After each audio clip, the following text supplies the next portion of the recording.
नमस्ते। मेरा नाम नैना है। उम्र 21 साल।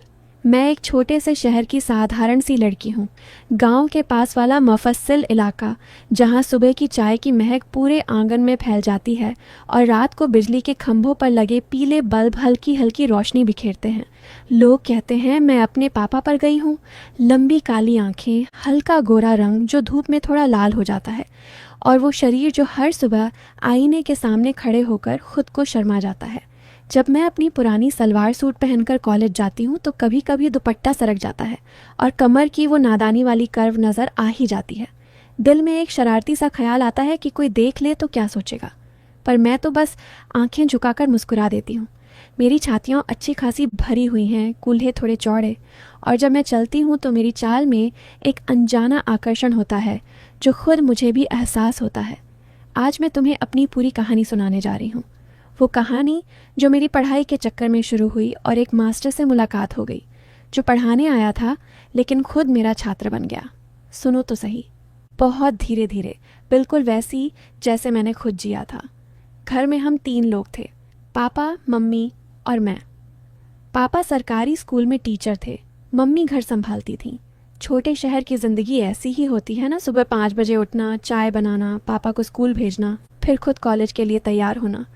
मेरी बीकॉम फाइनल ईयर चल रही थी और पहले सेमेस्टर के रिज़ल्ट अच्छे नहीं आए थे। पापा ने घर पर ही फैसला कर लिया। नैना, घर के पास ही एक नए मास्टर आए हैं। उनका नाम अर्जुन सर है। बहुत अच्छे पढ़ाते हैं, सख्त हैं लेकिन रिज़ल्ट देते हैं। शाम को 6 बजे ट्यूशन लगवा देंगे। उस दिन शाम को जब मैं तैयार होकर बैठी थी, दिल में थोड़ा डर और थोड़ा उत्साह था। मैंने अपना फेवरेट लाइट पिंक सूट पहना था जिसमें मेरी बाहें थोड़ी टाइट पड़ती हैं और जब मैं हाथ ऊपर करती हूँ तो कमर का हल्का सा हिस्सा दिख जाता है। इतना सजने की क्या ज़रूरत थी? मम्मी ने हंसकर पूछा। मैंने शर्माकर कहा, अरे मम्मी, पहली बार मास्टर आने वाले हैं, इम्प्रेशन तो अच्छा जाए। दरवाज़ा खुला और अर्जुन सर अंदर आए। उम्र करीब 28 से 29 साल।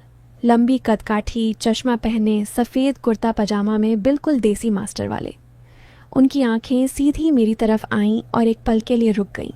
मैंने झुककर नमस्ते किया और मुझे लगा जैसे उनकी नज़र मेरी आंखों से थोड़ा नीचे उतरी और फिर तुरंत ऊपर आ गई। नैना, राइट? उनकी आवाज़ गहरी थी, जैसे किताब पढ़ते हुए बोल रहे हों। जी सर, मैंने हल्की सी मुस्कुराहट के साथ कहा। उनकी आंखों में कुछ ऐसा था जो पहली बार में ही दिल को छू गया। न सिर्फ सख्त मास्टर बल्कि कुछ और भी। ट्यूशन शुरू हुई ड्राइंग रूम में। पापा ने पुराना टेबल कुर्सी लगवा दिया था।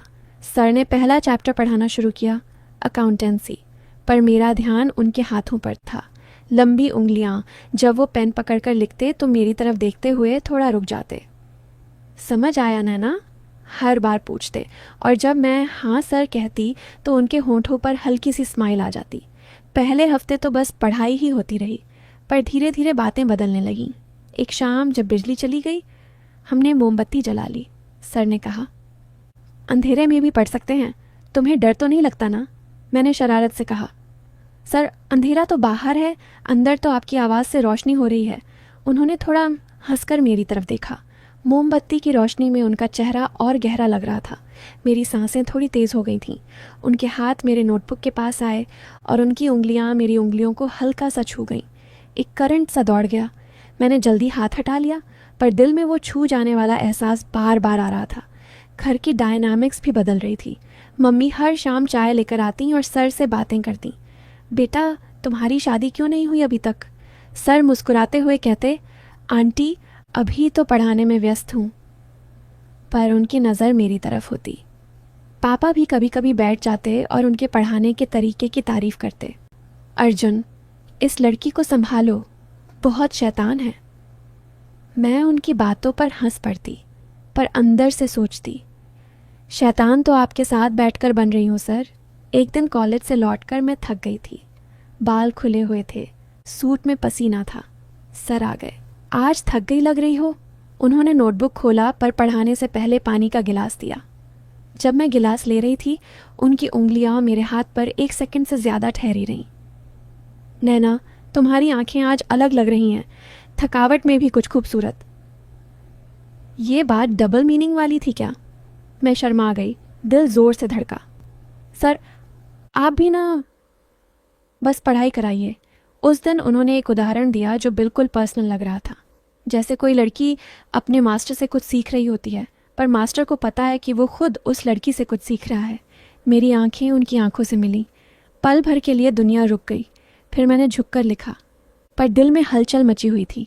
रात को बिस्तर पर लेटकर मैं सोच रही थी, ये क्या हो रहा है? वो सर हैं, मैं स्टूडेंट, पर उनकी वो नज़र, वो हल्का सा स्पर्श, सब कुछ इमोशनल और गहरा लग रहा था। हफ्ते बीते। ट्यूशन अब सिर्फ पढ़ाई नहीं रही थी। कभी कभी उन्होंने मुझे अपनी पुरानी कहानी सुनाई, कैसे उन्होंने शहर छोड़कर यहाँ आए, फैमिली प्रेशर, अपने सपने। मैं उन्हें अपनी कॉलेज की बातें बताती, दोस्त, प्रेशर, फ्यूचर की टेंशन।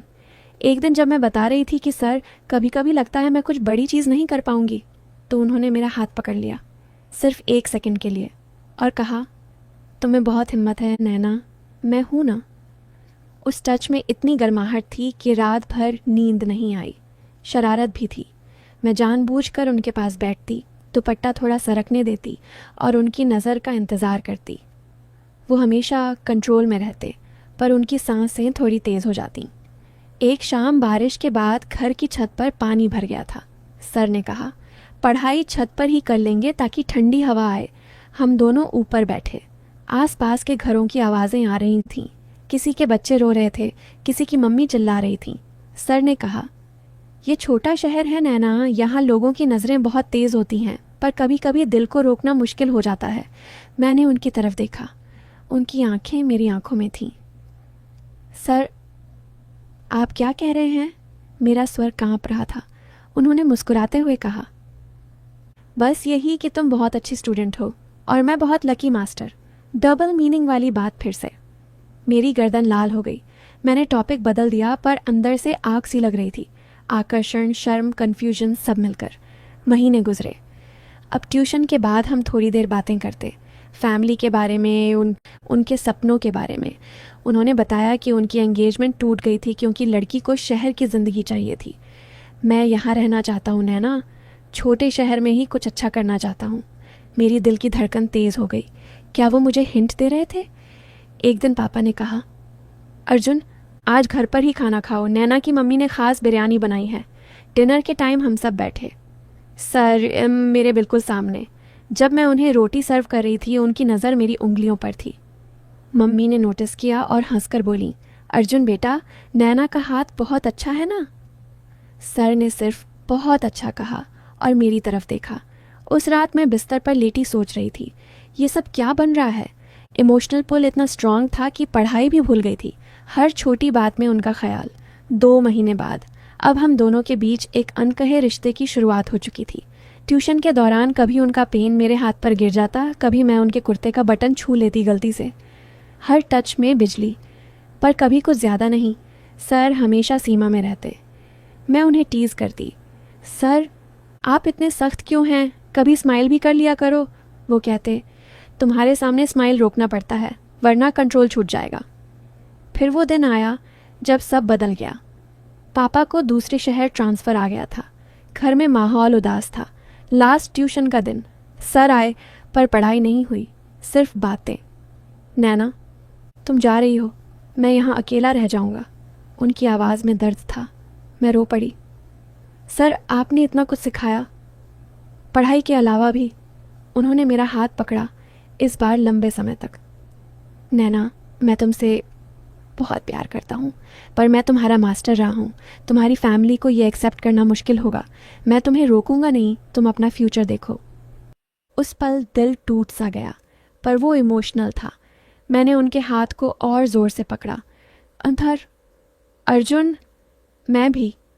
पर आप सही कह रहे हैं, रिश्ता इतना पवित्र रहा है, इसे बिगाड़ना नहीं चाहती। हम दोनों रोए। घर वालों ने बाहर से आवाज़ सुनी तो अंदर आए। पापा ने सब समझ लिया।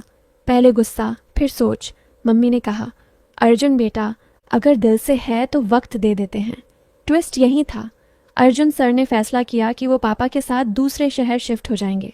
उनका स्कूल भी वहीं ट्रांसफ़र हो सकता था। मैं नैना का इंतज़ार करूँगा जब तक वो खुद रेडी ना हो।